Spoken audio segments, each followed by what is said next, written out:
puis pendant une journée, pendant une semaine, rester là-bas pour prier. Et il s'est fait qu'un jour, il y avait des gens qui étaient là en train de prier ce jour-là, dans cette maison de prière. Et parmi ces gens-là, il y en a ceux qui veulent se marier pour des filles, et puis il y a ceux qui veulent voyager, quitter le Togo, l'Afrique pour venir en Europe. Il y a beaucoup de chrétiens qui prient comme ça, d'autres. Et puis à ce moment-là, il y avait un pasteur, même pas un pasteur, un jeune frère qui va parler souvent à des aveugles, à un aveugle, et puis finalement à un autre aveugle. Et ce jour-là, ils ont dit, si vous avez un peu de temps, on va aller donc dans cette maison de prière pour louer Dieu. Et il était arrivé, il a dit, c'est lui qui les a conduits, donc c'est quelques aveugles, en disant, là, on est dans la maison de Dieu. Et eux, ils ont commencé à louer Dieu. Et ils louaient Dieu pour la vie qu'ils avaient. Ils ne voyaient pas. Et ils ne sont pas mariés. Ils n'ont pas le rêve de voyager comme certains. Mais parce que nous sommes vivants, on te loue. Et alors qu'ils étaient en train de louer, les autres étaient là, et puis à un moment donné, ils les ont regardé un temps, et puis ils ont continué à prier, Seigneur, tu sais, donne-moi mon propre mari, tout ça. Et puis tout à coup, le Saint-Esprit se manifeste, et un aveugle recouvre la vue. Amen. Un deuxième, un troisième.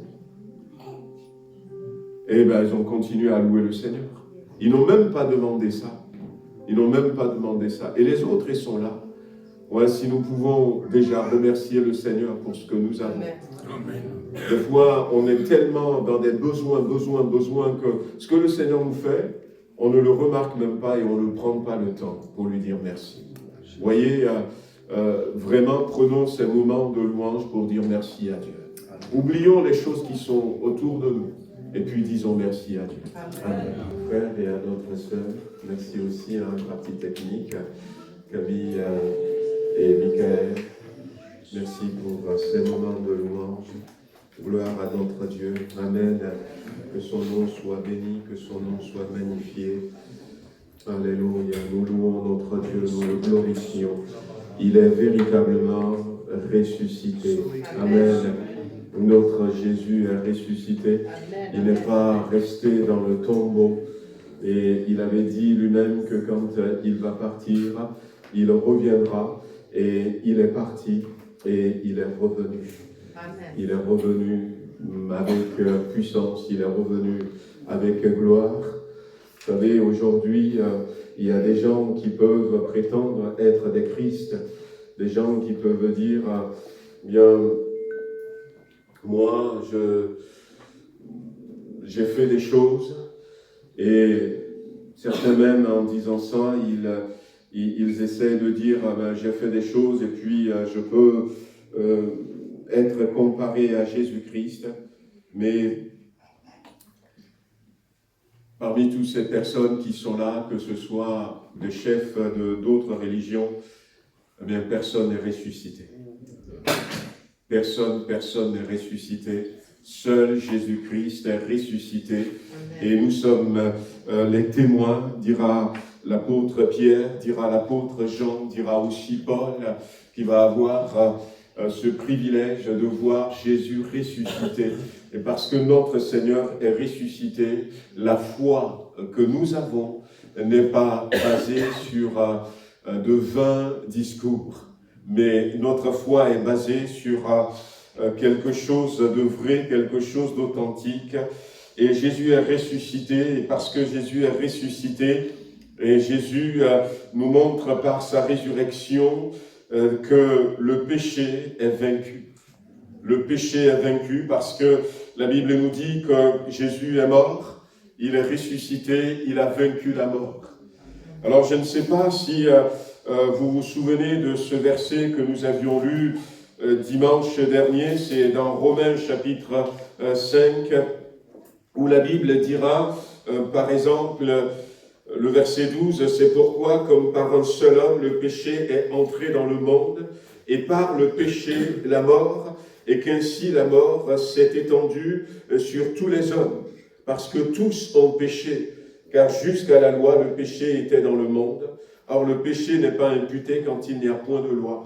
Cependant, la mort a régné depuis Adam jusqu'à Moïse, même sur ceux qui n'avaient pas péché. La Bible nous dit dans ces quelques versets, vous pouvez relire, que la mort existait déjà.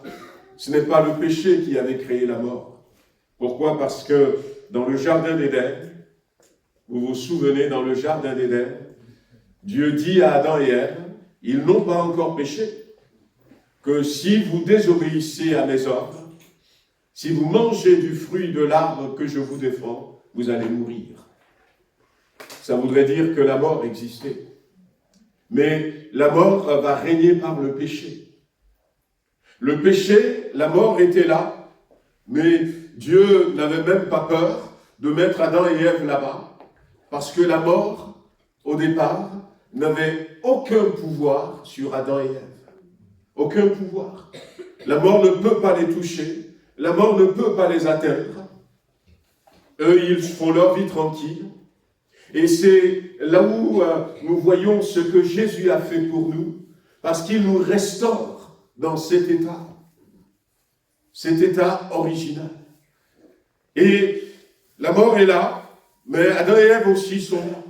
Mais à partir du moment où le péché est rentré dans le monde, le péché va donner pouvoir à la mort. À partir du péché, la mort va régner. Et Jésus va nous montrer que non seulement il a vaincu le péché, mais il a vaincu la mort. La Bible nous dit que les clés du séjour de la mort, c'est Jésus-Christ qui désormais possède ces clés. La résurrection de Jésus-Christ nous dit que nous pouvons vivre et être libérés de tout péché. Mais nous pouvons aussi vivre et ne plus avoir peur de la mort. D'abord parce que l'aiguillon du péché, c'est la mort. Le péché règne par la mort. Le péché est vaincu. La mort est vaincue. Et nous, en acceptant Jésus-Christ, nous pouvons pleinement être des chrétiens, des chrétiennes qui n'ont pas peur. Et je crois que c'est bien de comprendre la puissance de la résurrection.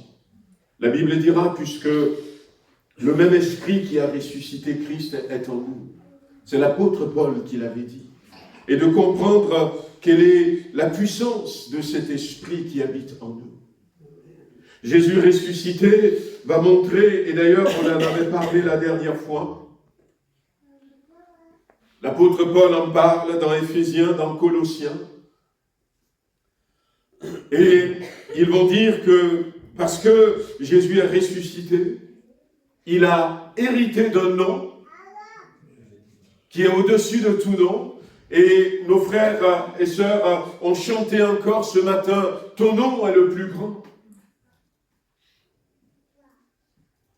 Sur toute domination, toute autorité, tout royaume. Il a reçu un nom qui est le plus grand des noms. Et la Bible dit que le nom de Jésus-Christ, eh bien, dans le siècle présent, ils étaient 2000 ans en arrière. Dans le siècle à venir, nous sommes aujourd'hui en 2024. Mais le nom de Jésus-Christ dans le ciel, sur la terre, sous la terre, le nom de Jésus-Christ va avoir autorité sur les dominations. Dans Éphésiens chapitre 6, à partir du verset 10, l'apôtre Paul nous dit que ceux avec qui nous avons à lutter, ce sont des esprits méchants qui sont dans les lieux célestes.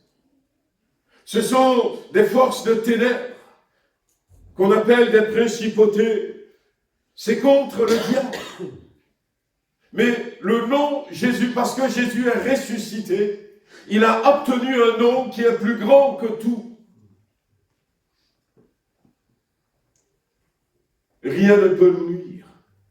Par rapport à sa résurrection, Jésus nous donne une autorité, un pouvoir, une puissance inégalée et inégalable.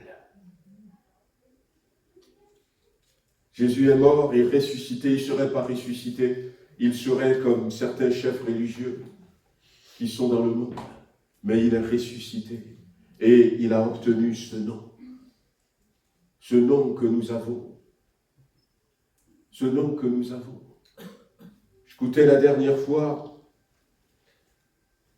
un jeune garçon qui revenait d'un enterrement. En Afrique, c'était des genres de taxis où on transporte beaucoup de personnes dedans. Et il disait que c'était juste un chrétien. Il disait que dans l'enterrement, il s'était passé des choses bizarres. Et puis, en revenant, à un moment donné, c'est comme si quelque chose s'était saisi du volant du taximan. Ça a commencé à faire des zigzags. C'était dans un endroit escarpé. Et puis, à un moment donné, le taxi était tombé dans le vide. Et quand ça a commencé, il n'avait rien d'autre qu'il connaissait, jeune chrétien. Jésus, Jésus, Jésus, Jésus. Et finalement, quand ils se sont retrouvés par terre, il n'y avait que lui seul qui est resté vivant. Tous les autres sont morts, protégés par le nom de Jésus-Christ. Jésus ressuscité va obtenir ce nom, un nom puissant, un nom au-dessus de tout nom, un nom qu'il nous a donné, puisque lui-même nous dira dans sa parole, tout ce que vous demanderez en mon nom. À mon Père, il le fera. Par anticipation, il savait, puisqu'il était préparé pour aller jusqu'à la victoire sur la mort. La puissance de la résurrection de Jésus nous montre aussi que Jésus va étendre sa domination, son royaume. Vous savez, il y a eu des empires sur la terre. La Bible en parle dans Daniel, le livre de Daniel. La Bible va parler des successions des différents empires, des différents royaumes qu'il va y avoir. Et Jésus est venu aussi, comme j'ai fait remarquer la dernière fois, comme un roi, pour parler de son royaume et établir son royaume. Et parce que Jésus a ressuscité, Jésus a étendu son royaume. Déjà, c'est un royaume que nous ne pouvons pas voir. Mais ce n'est pas un royaume qui gouverne seulement les hommes. Mais c'est un royaume qui a autorité, comme on a dit tout à l'heure, sur les esprits méchants. Mais c'est un royaume qui a autorité sur la mort. C'est un royaume qui commence là et qui va jusque dans l'éternité. Par sa résurrection, Jésus a gommé la frontière qui pourrait exister pour son royaume entre la vie ici et la vie de l'autre côté. Et la vie de l'autre côté. Pendant 40 jours, il était resté avec ses disciples. Il pouvait passer par le mur après sa résurrection. Il pouvait disparaître et revenir. Et même la Bible dira qu'il était parti prêcher aux esprits qui étaient emprisonnés dans le séjour des morts. Il avait déplacé le sein d'Abraham qui se trouvait jusqu'à la résurrection de Jésus-Christ sous terre. Il va déplacer le sein d'Abraham et va l'introduire dans le paradis. C'est pour ça qu'il dira à cet homme crucifié à la croix, aujourd'hui même, puisque l'homme va mourir, tu seras avec moi dans le paradis. Il a étendu son royaume. C'est pour nous qu'il a fait ces choses. Frères et sœurs, c'est pour nous qu'il a fait ces choses, mais nous devons nous lever, non pas nous mettre debout, mais nous lever spirituellement pour prendre le territoire que Dieu met à notre disposition. Ces derniers temps, nous avions commencé à parler de choses qui peuvent nous bloquer, qui peuvent nous empêcher de peut-être prendre possession de cet héritage que Dieu met à notre portée. Ce matin, il y a un verset dans le livre de Josué où Dieu s'adresse à Josué. Dans Josué chapitre 13,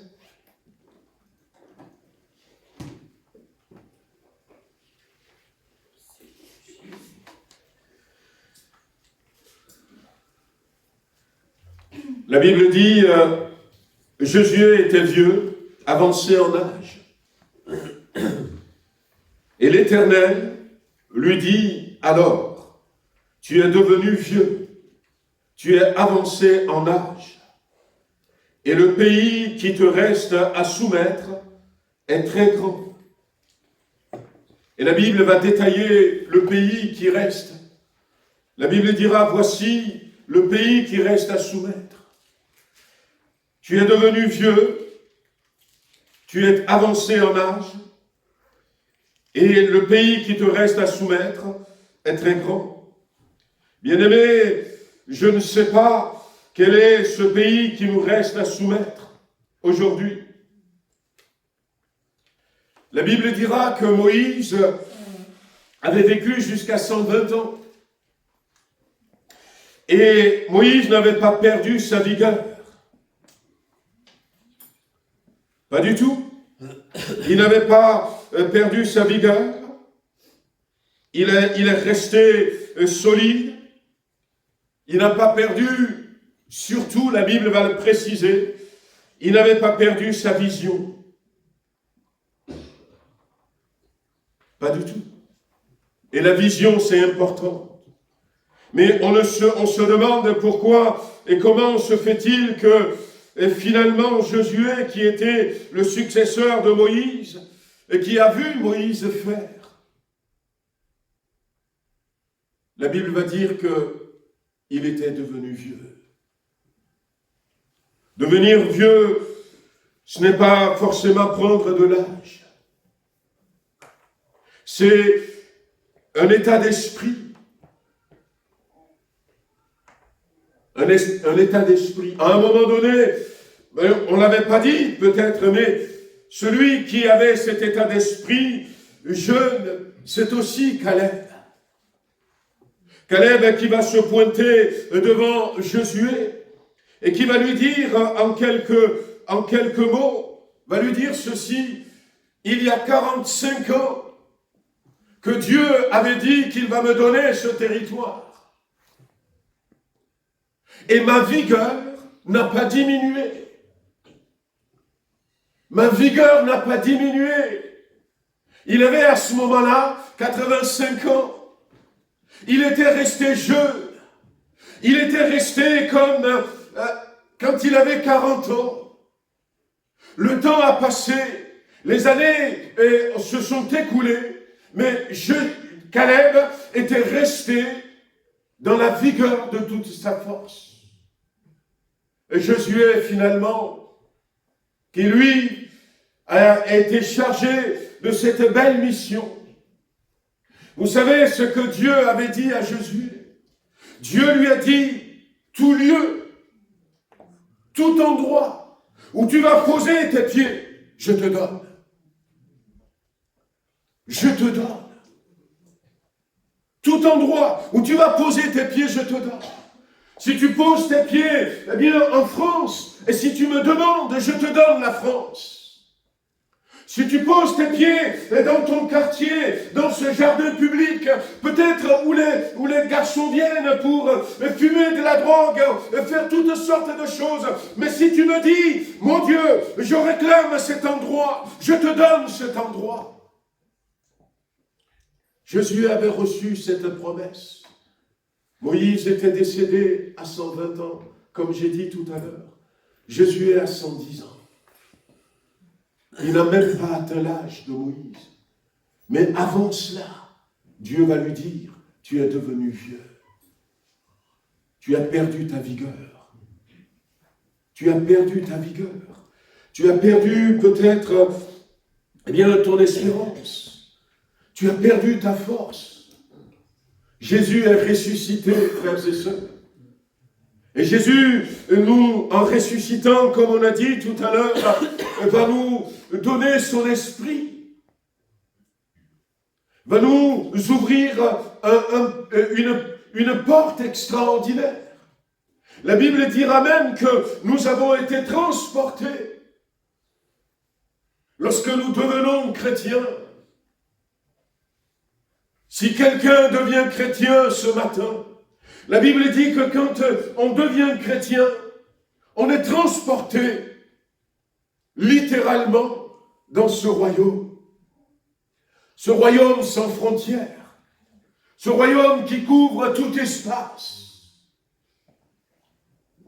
On est transporté dans ce domaine inimaginable. On est là devant le trône de Dieu. On est transporté dans cette réalité où le temps n'existe pas, où la distance n'existe pas. Le temps, la distance n'existe plus. On vit, Jésus disait devant Pilate, je pouvais dire un mot et mon Père va m'envoyer 10 000 ou 10 légions d'anges. Ça fait 60 000 anges. En un claquement de doigts. Et nous avons vu quand les disciples avaient commencé, frères et sœurs, quand ils ont saisi ce qui s'était passé, Pierre n'avait plus peur. Il n'avait pas du tout peur. Il pouvait sortir et il va faire le ministère du royaume. Il va parler avec assurance parce que Jésus est ressuscité. Le monde peut nier que Jésus n'est pas ressuscité. Mais les apôtres l'ont vu. Mais non seulement ça, ils peuvent croire ce qu'ils veulent. Ceux qui sont dehors. Ils peuvent décider ce qu'ils veulent. Mais si seulement nous vivons ce que la résurrection de Christ nous a apporté. Si nous le vivons, qu'est-ce que ce serait? Tu es devenu vieux et il y a des territoires à conquérir. Frères et sœurs, des fois on prend de l'âge. On prend de l'âge parce que on n'a plus la même vigueur, parce qu'on a été déçus, parce qu'on espérait que Dieu allait faire de cette manière ou de cette manière et que ça ne s'était pas fait. On a pris l'âge parce qu'on pensait que les choses seraient différentes. Parce qu'on avait essayé à changer les choses, on n'avait pas réussi. Et puis, on laisse notre énergie s'en va petit à petit, et nous devenons vieux. Mais le territoire qui reste à conquérir est grand. Quand je nous prends chacun d'entre nous ce matin, quel est le territoire qui reste à conquérir? Alors on peut parler, comme j'ai dit tout à l'heure, de territoire physique, de ce territoire où Dieu nous a placés. Dieu sait ce qui se passe sur Villefranche, un peu partout dans les communes où on habite, que ce soit de près ou de loin, jusque vers Lyon. Dieu sait ce qui se passe. Dieu sait quels sont les esprits qui gouvernent ces territoires. Mais si nous savons que Jésus est ressuscité et que Jésus nous a donné son nom, qui soumet toute autorité, toute domination, qui soumet tout autre royaume, pourquoi est-ce que nous ne prenons pas ce territoire?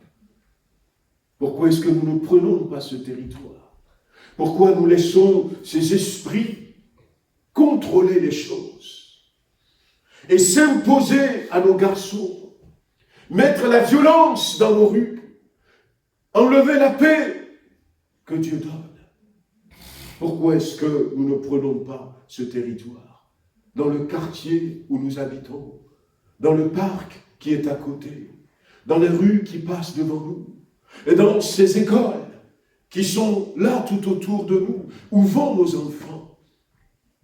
Pourquoi est-ce que nous ne prenons pas ce territoire? Il y a des territoires physiques. Il y a des nations à prendre pour Dieu. Le frère prie pour son pays. Mais nous aussi, nous pouvons continuer à prier pour la France. Nous pouvons prier pour la France. Nous pouvons nous positionner comme Jephthé. On en a parlé pendant le temps de jeûne et prière. Jephthé qui va écrire à l'envahisseur et qui va lui dire « Pourquoi est-ce que tu m'attaques ?» Et l'envahisseur dira « C'est parce que tu as pris mon territoire. » Et Jephthé va dire « Non, c'est faux. Quand Israël était sorti, voilà ce qui s'était passé. Et notre Dieu nous a donné ce territoire. Maintenant, ce que notre Dieu nous a donné, pourquoi est-ce que toi, tu veux nous empêcher de profiter de cela? » Et Jephthé posera la question, est-ce que ton Dieu qui moque, quand ton Dieu te donne quelque chose, ne le prends-tu pas? Et pourquoi tu veux nous prendre à nous? Et ça, c'est nous les chrétiens, frères et sœurs. Et c'est dommage.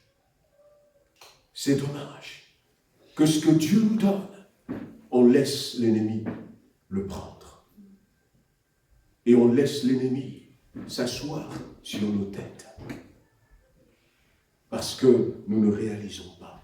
Il y a ces territoires physiques, mais il y a ces territoires spirituels.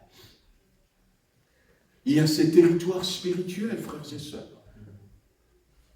C'était la dernière fois, je ne me rappelle même plus la date, où j'étais au Togo et avec un ami, un frère en Christ, la toute première personne à qui j'avais parlé de Jésus-Christ et qui avait donné son cœur à Jésus, qui est devenu pasteur au Ghana. On a dit, on va se retrouver, on allait visiter un de nos professeurs d'anglais. Et j'avais pris quelques cadeaux pour ce professeur. On a passé un temps avec lui. Il était venu du Ghana. Et puis en repartant, il me disait, est-ce que tu te rappelles quand tu avais prié pour moi? Parce que, eh bien, il y avait un chien enragé qui m'avait mordu. Et tu m'avais dit, t'inquiète pas. Et tu as prié, tu as dit, je neutralise la rage. J'ai interdit à la rage de circuler dans le sang de mon ami. Je dis non, mais je ne me rappelle pas. Mais qu'est-ce que j'aimerais revivre des choses comme ça. Hier soir, avec Maggie, je faisais des rangements et puis j'ai retrouvé mon agenda. J'avais ramené quelques affaires aussi. Mon agenda de 1999. Et au début de l'année, j'ai fait une alliance avec Dieu. Oh, je ne me rappelais plus. Et je disais, Seigneur, tu nous protèges, nous et toute notre famille, cette année. Et contre tous les plans de l'ennemi et contre l'esprit de mort. C'était ce que j'écrivais à l'époque. Seigneur, je te demande de donner à chaque membre de ma famille le salut. Le vrai salut, j'ai marqué. True salvation. Ce sont des prières qu'on faisait. Restaure notre couple. Que nous soyons dans le modèle que tu as voulu pour l'homme. Guéris mon épouse. Donne-nous des enfants. Que mon épouse reste consacrée à toi et que moi aussi, je reste consacré à toi. Donne-nous, Seigneur, à cette onction pour faire le ministère que tu nous as confié. Et en 99, give us to go to France and establish a successful ministry. Donne-nous de partir pour la France. Parce que le Seigneur me l'avait montré en 1994. C'est quelque chose qu'il nous avait donné. Et je n'avais pas mis en oubli. J'ai continué à prier. Et et il y a encore d'autres choses. Et puis après même, il y a aussi de ma part. J'ai dit, mais si tu me fais tout ça, voici ce que je ferai en retour.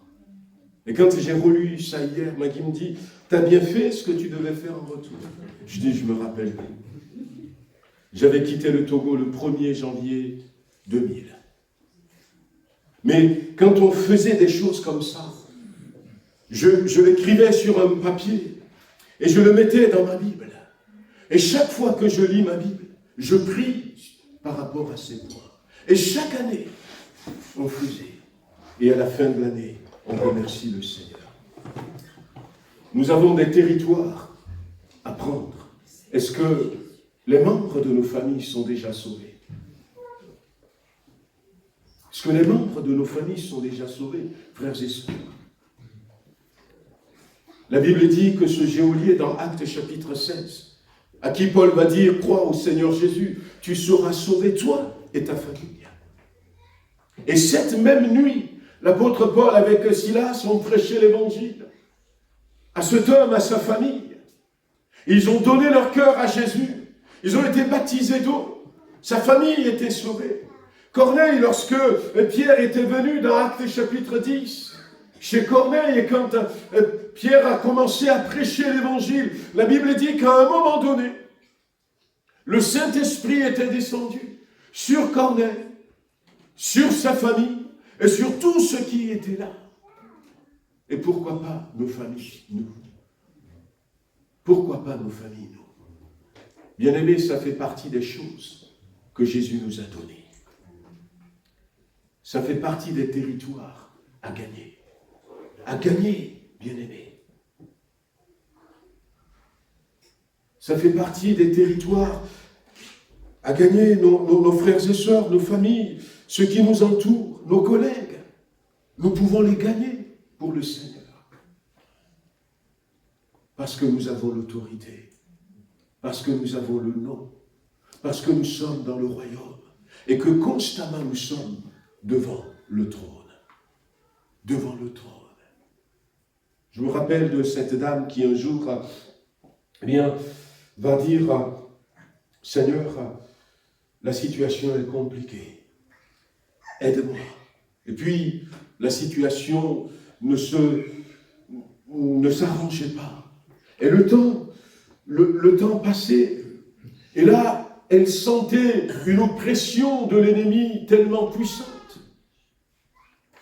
Elle ne comprenait pas, mais elle n'avait pas baissé les bras. Et puis un jour, où elle était comme acculée, elle dit, j'en appelle, comme l'apôtre Paul avait fait. L'apôtre Paul dira un jour, j'en appelle à César. Et personne d'autre ne peut le juger, à part César. Et cette sœur va dire, j'en appelle au Dieu souverain, créateur du monde. J'appelle à ta justice. Et elle nous raconte que dans ce qu'elle vivait à ce moment-là, une oppression diabolique dont elle n'arrivait pas à se défaire malgré ses prières. Et elle dit, mais c'est comme si elle s'était retrouvée tout à coup les yeux ouverts devant le trône de Dieu, où nous sommes tout le temps quand nous avons donné notre vie à Jésus. Et là, elle entend Dieu dit, tu as appelé au jugement de Dieu. Voici ta vie et voici ce pourquoi le diable t'oppresse. Et elle a dit, d'accord, mais j'ai un avocat. J'ai un avocat, c'est Jésus-Christ. J'ai un avocat qui a payé le prix. J'ai un avocat qui a payé ma dette. Jésus est ressuscité, frères et sœurs. Et rien ne pourra nous arrêter. Et puis, il y a peut-être des territoires à prendre dans ma vie personnelle. Quels sont mes besoins sur le plan personnel? Quels sont mes besoins? Nous sommes dans une génération qui baisse rapidement les bras. Un jour, dans un entretien avec un frère, où je vais voir ce frère et puis je vais lui dire, je ne comprends pas. J'ai prié, mais c'est comme si Dieu ne veut pas me répondre par rapport à un besoin spécifique. Puis elle a dit, tu as prié. Ah ben oui, hein, j'ai passé du temps, et quand je passe du temps, ce n'est pas quelques minutes, j'ai prié déjà au moins 16 fois sur une grande période. Et Dieu n'a pas, il m'a pas répondu. Mais je ne sais plus quoi faire, je me sens un peu découragé. Il faut continuer de prier. Ah bon? Il faut que je continue à prier? Ah écoute, si déjà j'ai prié jusque-là et Dieu ne... Tu penses que il faut continuer à prier jusqu'à combien? Et puis, il me dit, sèchement, je pense que tu as besoin de faire une prière de plus. Ah ben super. Je dis, ben super, donc, écoute, merci pour l'encouragement, je crois qu'au bout de la 17e fois, j'aurai la réponse. J'ai pas dit ça. J'ai dit, je pense qu'il faut faire une prière de plus. Quand tu l'auras fait, et si tu n'as pas la réponse, fais encore une prière de plus. Quand tu l'auras fait, si tu n'as pas la réponse, fais encore une prière de plus. Et là, quand je ne comprends pas trop ou quand je ne suis pas d'accord, je gratte la tête. Tu voulais dire que je continue à prier, mais quand est-ce que je vais m'arrêter? Jusqu'à ce que tu aies ta réponse. Ça peut prendre une prière de plus, comme ça peut prendre plusieurs prières de plus. Mais oublie de compter. Mon frère, oublie de compter et continue de prier. Il y a des progrès à faire dans notre vie. Il y a des progrès à faire dans notre vie, dans ma vie spirituelle. On parlait ce matin de louange. Est-ce qu'il n'y a pas des territoires à conquérir dans la louange, dans l'adoration? Vous savez, ce que nous disons, ce que le frère disait ce matin, moi j'ai appris à me déconnecter de tout. Je vous l'avais déjà dit. À ne pas laisser quelque chose qui m'empêcherait de louer mon Dieu. Je me dis, et d'ailleurs, on était à la maison de retraite il y a quelques jours en arrière. On avait fait une intervention, ça s'était très bien passé, c'était l'autre vendredi. On était une bonne poignée de frères et sœurs qui ont apporté des chants. Il y avait 24 résidents qui étaient là et ils ont bien apprécié. On a prié pour eux. Il y a quelques-uns qui ont donné leur cœur à Jésus. On est contents. Et à la fin, Véronique, notre sœur qui travaille là-bas, il me dit, tu sais, le coiffeur de la maison, il veut te parler. D'habitude, il n'est pas là les après-midi, mais il est là cet après-midi. Est-ce que tu veux prendre un temps pour lui? Et puis j'ai pris du temps avec cet homme. Je l'ai invité à venir quand il le pourra, un dimanche. Et en discutant avec lui, il avait une réflexion qui n'est pas mal. Il dit, mais j'aimerais venir un dimanche à l'église. J'ai visité quelques églises, mais ce n'était pas le format que j'aime. Parce que je pense que Dieu, on lui demande tellement de choses. J'aimerais venir dans une église où je peux avoir du temps pour le remercier pour qui il est. Waouh! Quelqu'un qui n'est pas là. Dieu, on lui demande tellement de choses. C'est ça, frères et sœurs, le premier temps que nous passons. Ne nous focalisons pas peut-être sur une mauvaise semaine que nous avons passée. Combien de fois, mal à la tête, ou malade ailleurs, je viens quand même. Et puis quand je viens, au moment de la louange, je commence à louer le Seigneur. Des fois, ça part. Des fois, c'est quand j'arrive à la prédication que ça part. Des fois, ça ne part pas du tout. Mais ça ne m'empêche pas de louer, d'adorer mon Dieu et de prêcher la parole. Et puis c'est à la fin que je dis, ah ben tiens, tu es toujours là. Je croyais que tu étais parti. Ah ben cette fois-ci, tu n'es pas parti. Mais ça ne m'a pas empêché à louer mon Dieu, à l'adorer. Et je lui ai dit à cet homme, ben viens chez nous. C'est là où je lui ai dit, ben viens chez nous. Nous, c'est comme ça. Nous, on vient, on loue le Seigneur. On le remercie pour la vie qu'il nous donne. Peut-être qu'il y a un territoire là-bas à prendre. Amis, frères et sœurs. L'amour au niveau de l'amour. Dans Colossiens chapitre 3, on va lire ce verset. On va terminer avec ce que l'apôtre Paul nous conseille dans Colossiens chapitre 3.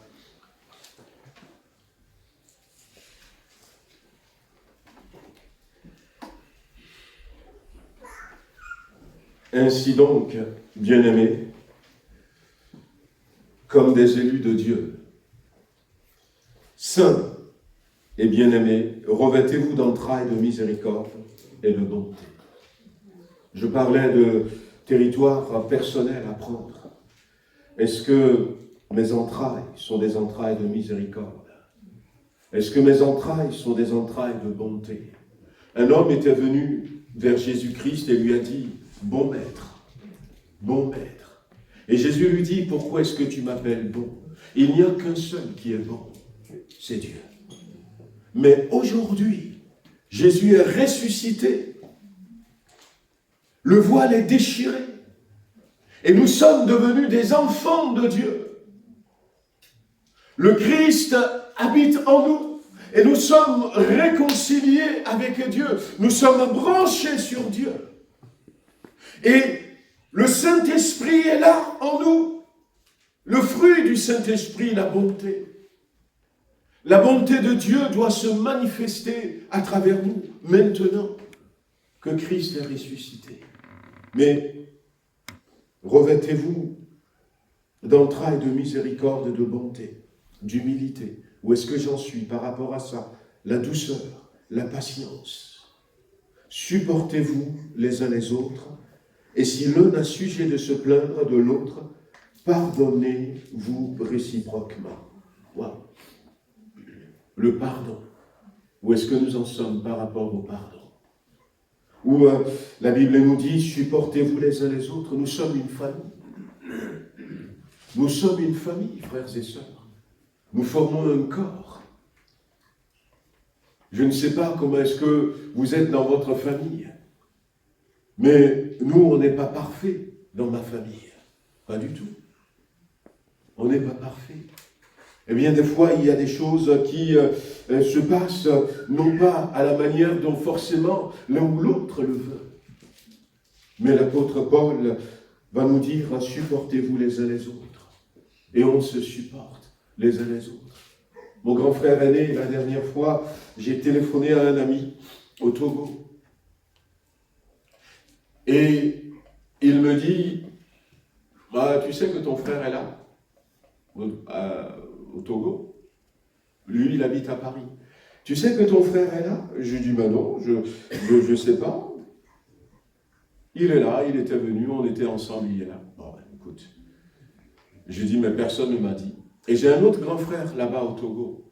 Et mon ami me dit, et ton frère Taras non plus ne t'a pas dit que son grand frère est arrivé? Je dis, non. J'appelle Taras. Taras ne sait même pas que son grand frère est au Togo. Et puis, quelques temps après, eh bien, peut-être le lendemain, finalement, le grand frère a dit comment l'appelle-t-on, il dit à son fils, eh bien, qui habite Lomé, appelle ton tonton et dis-lui de passer. Alors il a appelé, et Sarah se passe, il arrive, il y avait son grand frère qui était là. Alors il m'appelle, il me dit, mais tu te rends compte?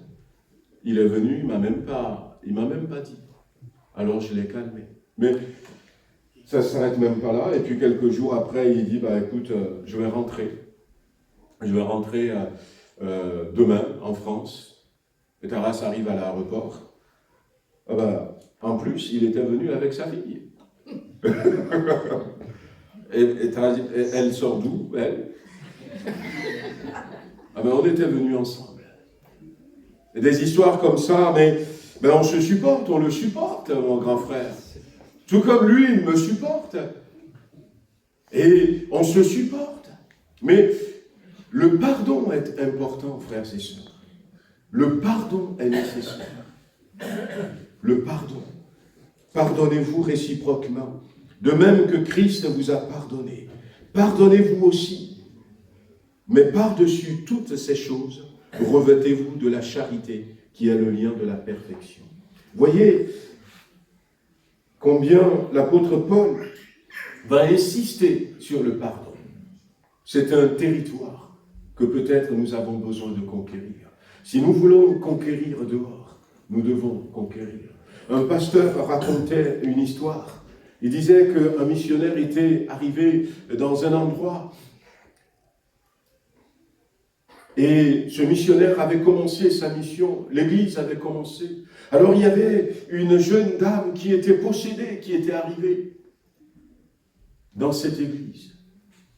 Et elle ne savait pas parler français. Et comme c'était un missionnaire américain qui était là, et puis le missionnaire a commencé à prêcher, et puis à un moment donné, un des démons qui était dans cette fille va parler un anglais excellent et va dire aux missionnaires, surtout, ne leur enseigne pas à pardonner. Surtout ne leur enseigne pas à pardonner. La Bible dit, lorsque nous nous mettons en colère, que le soleil ne se couche pas sur notre colère. Et la suite, ne donnez pas accès au diable. Il y a des choses qui peuvent nous mettre en colère, mais ne laissons pas la porte de la colère ouverte pendant longtemps. Parce que finalement, si cette porte reste ouverte, c'est le diable qui entre. Et il y a des personnes qui sont possédées par un esprit de colère.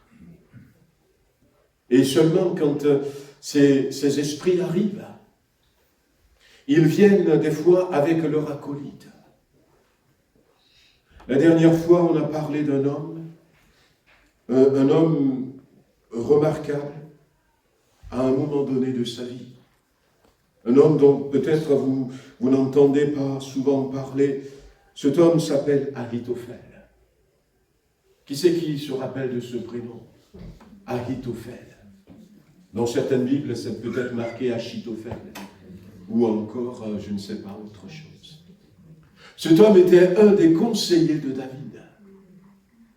Et cet homme qui était conseiller de David, la Bible dit, et c'est David lui-même qui va le dire, quand il parle, quand il donne un conseil, on croirait entendre Dieu lui-même. Mais sauf que cet homme va trahir David. David va en parler dans le psaume 55. David dira dans ce psaume, non, ce n'est pas un ennemi qui me fait du tort. Ce n'est pas un opposant qui me crée des soucis. Ce n'est pas un ennemi qui m'outrage. Je le supporterai. Ce n'est pas mon adversaire qui s'élève contre moi. Je me cacherai devant lui. Mais c'est toi que j'estimais mon égal. Toi, mon confident et mon ami. Ensemble, nous vivions dans une douce intimité. Nous allions avec la foule à la maison de Dieu. C'est toi. Et David va en parler là dans ce psaume, parce que cet homme, finalement, quand Absalom a renversé son papa, il était le premier à se rallier à Absalom. S'était rallié à Absalom. Et en se ralliant à Absalom, eh bien, il va donner des conseils à Absalom. Et puis, comme ces conseils ne sont pas rejetés, c'est lui, vous allez voir dans le livre des rois, il va dire à Absalom, tu prends les femmes de ton père, les concubines de tes pères, et tu vas vers elles, aux yeux de tout le monde. Il a donné ses conseils. Et puis, il est resté au conseil d'Absalom. Mais malheureusement pour cet homme, voyez, il va mourir, suicidé. Il s'était suicidé. Qu'est-ce qui s'était passé? Parce que Ahitophel, c'est le grand-père de Bathsheba. Le grand-père de Bathsheba. La femme d'Uri. Et il n'a pas apprécié que David, commette l'adultère avec sa petite fille. Non seulement ça, mais il n'a pas du tout apprécié que David assassine Uri. On le comprend. Mais ce qui est dommage, c'est que il a été en colère contre David. Il s'était fâché contre David. Et puis, on pouvait dire, mais c'est normal, c'est légitime. Mes frères et sœurs, ce que je suis en train de vous dire ce matin, c'est que, à travers la résurrection de Jésus-Christ, je sais que ce n'est pas facile, mais nous avons reçu l'autorité, nous avons reçu la capacité de prendre possession de ce territoire. Nous avons reçu ce droit de sortir l'esprit de colère que nous avons peut-être pu laisser rentrer parce que nous sommes toujours en colère et lui claquer la porte au nez. Nous avons reçu cette capacité pour prendre possession de ce territoire.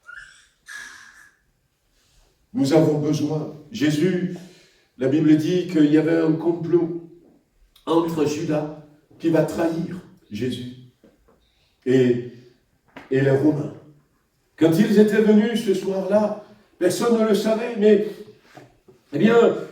Judas leur avait dit, Jésus c'est celui à qui je vais donner un baiser, celui que je vais embrasser. Et puis, c'est dans Matthieu qui l'avait fait ressortir. Judas était venu effectivement avec ces Romains qui étaient là et il va embrasser Jésus-Christ. Mais vous savez ce qui s'est passé? Jésus va lui dire, mon ami. Ouais. Jésus va l'appeler mon ami. Et Jésus dira, avant de mourir, Père, pardonne-leur. Le diable ne s'attendait pas à ça. Il ne s'attendait pas du tout à ça. Frères et sœurs, nous ne devons pas laisser le non-pardon dans notre cœur, quel que soit ce qu'on nous fait. Même si peut-être ça prend quelque temps, nous devons parvenir, frères et sœurs, à gagner ce territoire. Nous en avons besoin. Nous avons besoin de ne plus avoir la haine, de ne plus avoir des ressentiments, de la colère. Nous sommes appelés, et plus que jamais, le monde a besoin de voir Jésus. Non pas mon Jésus, non pas le Jésus comme moi, je le conçois. Non pas le Jésus que je dis, mais il évite certaines personnes. Mais ce Jésus qui est capable d'appeler Judas mon ami, ce Jésus qui est capable de dire « Pardonne-leur, car ils ne savent pas ce qu'ils font ». Ce Jésus qui était dans Étienne qui va dire « Mon Dieu, ne leur retiens pas ce péché avant de mourir ». Ce Dieu qui est plein d'amour. Les gens ont besoin de voir ça. Et si les gens ne voient pas Jésus, malgré les efforts que nous faisons, c'est parce que ce n'est pas le vrai Jésus. C'est un Jésus tronqué, un Jésus qui a des ressentiments. Et le Seigneur ne veut pas montrer une telle image de lui, parce que ce n'est pas son image. Mais aujourd'hui, nous avons la possibilité. On pouvait parler de la foi. Peut-être que j'ai besoin de gagner encore dans la foi. On pouvait parler de l'unité. Peut-être dans mon mariage. Peut-être dans ma famille. Peut-être dans l'Église aussi. Des territoires à conquérir. Voyez-vous, on pouvait parler, comme j'ai dit tout à l'heure, eh bien, de la consécration. Une consécration beaucoup plus poussée. Il y a des limites. Des fois, dans ma prière, je dis, j'efface la limite que toi, tu as tracée devant moi. Je veux aller beaucoup plus loin. Hier, les sœurs se sont retrouvées et le thème de leur rencontre, c'était aller en eau profonde. Je ne sais pas ce qu'elles sont partagées, mais j'ai peut-être besoin de guérison. J'ai peut-être besoin de paix. J'ai peut-être besoin, comme j'avais dit tout à l'heure, de pardonner. Je ne sais pas quel est ce territoire, mais quel que soit le territoire, voyez-vous, Jésus est ressuscité. Ne soyons pas vieux, ne soyons pas fatigués. Ça vient de l'ennemi. Ça vient de l'ennemi. Comme je vous dis souvent, le jour, je ne l'ai pas vu, mais je n'ai pas vu Abraham. Mais le jour où vous verrez David dans le royaume des cieux, vous serez étonnés. D'ailleurs, la question que vous vous poserez, c'est qui ce jeune homme? Et on va vous dire, c'est le roi David. Ah bon? Nous sommes jeunes. Nous sommes jeunes. Nous sommes pleins de vigueur. Alors on veut se mettre debout ce matin. On va prier, frères et sœurs. On veut prier encore. On veut prier de tout notre cœur. Bien-aimé, par la prière, tu décides des choses pour toi. Mais tu décides des choses pour ceux qui sont autour de toi. Jésus a dit tout ce que vous demanderez. Et ce matin, tu es capable de demander. Tu es capable de dire, Seigneur, je veux me secouer. Parce que je laisse la vieillesse s'emparer de moi. Et d'ailleurs, dans notre génération, et ici en France, on ne parle plus de vieux. On ne parle plus de vieilles. Mais pourquoi laisser une vieillesse spirituelle s'emparer de vous? On veut prier, frères et sœurs. On veut demander que le Seigneur nous secoue. On veut demander que le Seigneur nous redonne de la vigueur. Pour ceux qui, peut-être, vous avez laissé les événements de ces derniers temps vous fatiguer. Et vous êtes en train de perdre votre vigueur. Ce n'est pas comme ça qu'il faut procéder. Seigneur, redonne-moi cette vigueur. Seigneur, donne-moi de prendre possession de ces territoires personnels, afin que je puisse prendre possession de ces territoires au niveau de la famille, au niveau du quartier, au niveau de la commune, au niveau de la ville et au niveau de la nation. Si nous ne le faisons pas, frères et sœurs, personne ne le fera. Et si nous ne commençons pas à montrer une vraie image de Jésus-Christ, un Dieu qui pardonne, un Dieu qui aime le pécheur et qui aime le péché, un Dieu qui guérit, un Dieu qui est plein de bonté, un Dieu qui comprend, un Dieu qui est prêt à accueillir toutes sortes de personnes qui viennent à lui. Si nous ne présentons pas son vrai image, personne d'autre ne le fera. Si nous ne nous levons pas pour notre génération, elle se perdra. La violence va continuer. Les assassinats, les meurtres vont continuer. Mais si nous nous mettons debout, nous pourrons mettre fin à ces choses. Parce que le royaume de Dieu est supérieur au royaume des ténèbres. Ce matin, nous prions de tout notre cœur. Je veux que nous puissions élever la voix pour prier. Je voulais que nous ayons une pensée pour notre sœur Suzanne qui n'est pas bien. que nous prions également pour la sœur Suzanne Faudis, que le Seigneur pose sa main sur elle, que le Seigneur la bénisse dans sa santé. Voilà, que quelques voix s'élèvent pour prier. Moi, je veux prier aussi ce matin, je veux prier pour notre sœur Christine, lui faire l'onction d'huile, parce qu'elle a un souci au niveau de ses oreilles. Mais nous sommes là devant le Dieu qui nous a dit, prie, prie, invoque-moi, et je te répondrai, et tu me glorifieras. On élève la voix tous ensemble, et on prie. Priez pour vous, priez pour que les limites, les frontières que le diable vous a placées, le diable vous a fait croire que vous ne pouvez pas louer Dieu, élever la voix. Combien sont là dans cette situation? Les dimanches, toi, tu ne peux pas élever la voix. Tu es trop jeune. Toi, tu es trop timide. Vous pouvez enlever ces limites ce matin et dire non, je prends possession de ce territoire. Au ciel, nous allons adorer Dieu. Nous allons le louer. Et ici-bas, je suis déjà dans le royaume. Et dans mon royaume, le royaume de mon Dieu, je veux commencer à louer Dieu. Maintenant, il entend. Il est partout. Tu peux faire sauter cette limite, que ce soit dans la prière, ta vie de prière personnelle, dans la lecture de la Bible, mais aussi que ce soit par rapport au salut des membres de ta famille. Ce matin, prends autorité dans le nom de Jésus-Christ, le nom qui t'a été donné. Viens ce matin pour toi-même, pour ta santé, pour ton frère, pour ta soeur, pour ton époux, dans le nom puissant de Jésus-Christ. Seigneur notre Dieu, nous élevons notre voix ce matin. Nous voulons être ces chrétiens, ces chrétiennes qui reflètent ton image.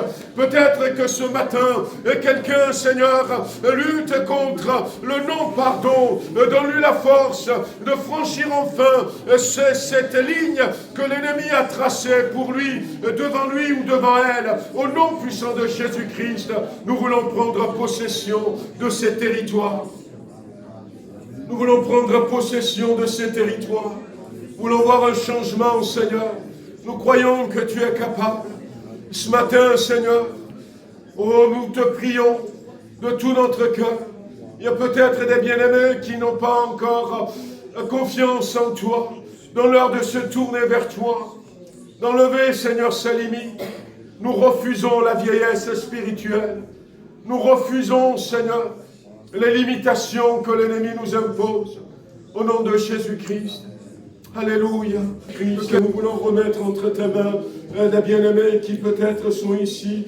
Je te prie pour Madame Carré, Seigneur, qui a eu quelques soucis de santé. Je remets entre tes mains tous ceux qui peut-être ce matin sont là, Seigneur, et qui ont dit je vais venir quand même. Tous ceux qui pensent à un bien-aimé, à quelqu'un qui leur sont chers, importants. Continuons de prier pour Pascal, Seigneur, afin que tu la bénisses, que tu la visites. Dans le nom de Jésus-Christ. Seigneur notre Dieu, nous te remercions. Seigneur, nous prenons autorité dans le nom de Jésus-Christ. Nous repoussons les plans de l'ennemi ce matin. Seigneur, nous mettons la pression sur le plan spirituel pour que toute barrière, tout mur s'écroule dans le nom de Jésus-Christ. Et nous gagnons de nouveaux territoires dans l'amour des uns des autres, Seigneur, dans l'amour du Père qui se manifeste à travers nous. Nous gagnons ce territoire de foi, ce territoire dans l'unité, dans nos foyers, Seigneur, dans notre assemblée, dans nos familles. Nous gagnons ce territoire, Seigneur, dans les dons spirituels. Seigneur, combien sont limités dans les dons spirituels. Mais ce matin, Seigneur, nous brisons ces murs, nous brisons ces obstacles, Seigneur, et nous gagnons ce territoire de dons spirituels, Seigneur, dans le nom de Jésus-Christ, dans l'abandon personnel, dans l'engagement personnel, mais aussi, Seigneur, dans le pardon que nous avons peut-être besoin d'accorder à quelqu'un. Nous voulons prendre autorité ce matin pour les membres de nos familles qui ne sont pas encore à toi, pour ce territoire dans lequel tu nous as placés. Seigneur, étends tes mains et donne-nous de réaliser que tu es ressuscité et que parce que tu es ressuscité, le péché n'a plus de pouvoir, la mort n'a plus de pouvoir, le ciel, Seigneur, n'a plus de portail pour nous, le voile est déchiré, que le nom de Jésus-Christ est à notre portée. Le Saint-Esprit est là pour nous assister, pour nous aider. Manifeste-toi, Seigneur, et que nous puissions vivre ce basculement au nom puissant de Jésus-Christ. Amen. Amen. Que le Seigneur nous bénisse. Juste quelques annonces avant de se séparer.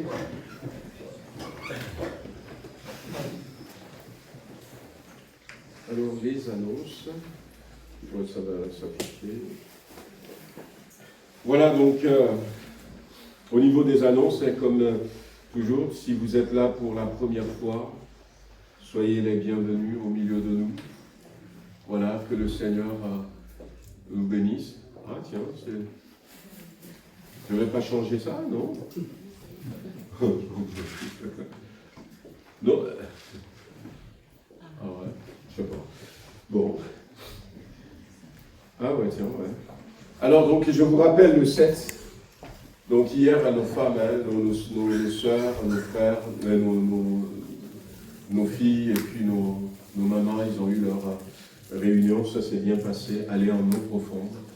Donc, guettez à la prochaine. Et puis, inscrivez-vous. Le mardi 7 mai, donc, c'est pas le mardi prochain. Donc, comme on l'avait dit, on aura Philippe de Kourou qui sera à Tarare. Donc, salle des caveaux, entrée libre. Si vous pouvez y aller, avec plaisir. Alors, vous rappelez aussi les week-ends qui sont là. Week-end de couple, Coteau Fleury. Après, il y a aussi pour les jeunes, derrière, un week-end de jeunes. Voilà. Avec Léandro. Donc là, vous voyez, avec Arnaud et Julie pour les jeunes, si votre jeune n'est pas encore dans le groupe. Et puis, il y a aussi la semaine de l'Ascension sur le Coteau Fleury. On peut y aller aussi le jeudi de l'Ascension. Donc, si vous voulez aller passer une journée là-bas, c'est possible. C'est bien, peut-être vous pouvez manger sur place en signalant au Coteau Fleury. Ils peuvent vous réserver un repas. Alors, le dimanche 19 mai, après le culte, on aura un temps de jeûne et prière. Et finalement, on veut garder, donc maintenir avec persévérance l'habitude de la prière. On veut rester là. Donc, mais c'est surtout au mois de juin que nous aurons un mois bien chargé. Voilà, prier pour le mois de juin. C'est pour ça aussi qu'on aura ce temps de jeûne et prière. Donc, on aura 3 jours ici sur Villefranche avec Gilbert Roman. Et puis Gilbert Roman sera à Tarare, 2 jours sur Tarare. Donc, le vendredi, samedi, dimanche, ici à Villefranche. Et le dimanche et le lundi sur Tarare. Nous voulons voir des âmes sauvées. Il y aura aussi des temps de baptême dans le Saint-Esprit. Et puis, il y aura l'évangélisation, il y aura une formation pour nous enseigner à évangéliser le samedi matin. On reviendra plus sur ça.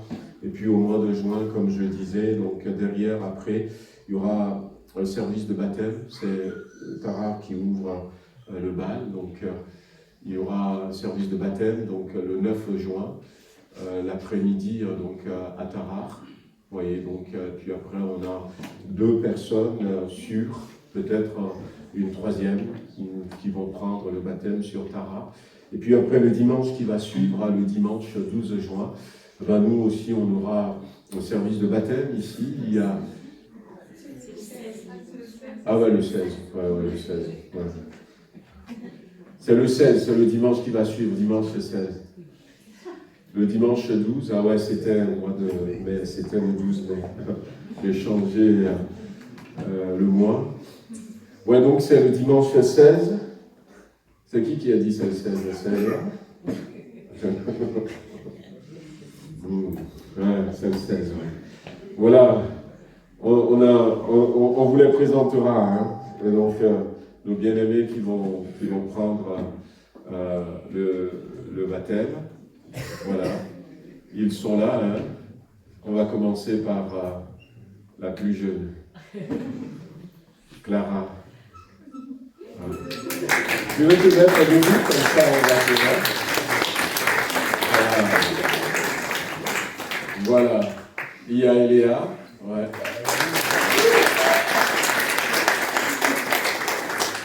Et puis, il y a Christelle.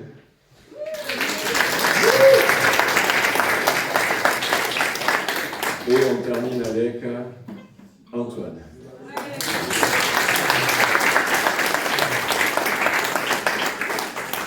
Voilà, donc ce sera un dimanche spécial. On aura un bon moment d'agape à midi, donc marquez votre calendrier. Et le dimanche qui va suivre, donc le 22-23, c'est là notre week-end au Coteaux-Fleury. J'ai oublié de vous envoyer le lien, je vais vous l'envoyer aujourd'hui, hein, donc pour vous inscrire. Ceux qui sont déjà inscrits, vous pouvez vous inscrire. Et puis le dimanche donc, qui va suivre, donc, il y a ce week-end au Coteaux-Fleury. Et le dimanche qui suit, le 30 juin, il y aura encore un service de baptême. Voilà. Il y aura donc, c'est un mois de baptême. Hein. Le mois de juin, on va immerger le mois, on va plonger le mois dans... Alors donc, ça va avoir lieu donc, au plan d'eau du bord de l'An, comme on avait fait l'année dernière. Et on aura un temps de pique-nique. Là aussi, on essaiera d'organiser les choses. L'année dernière, c'était super, mais pour se garer, c'était compliqué. On va voir cette année comment est-ce qu'on peut faire si on a la possibilité de réserver quelques places pour nous. Et ce sera super. Alors donc, eh bien, pour ce baptême, donc c'est encore 2 personnes d'ici pour sûr. Donc il y aura notre sœur Eliane.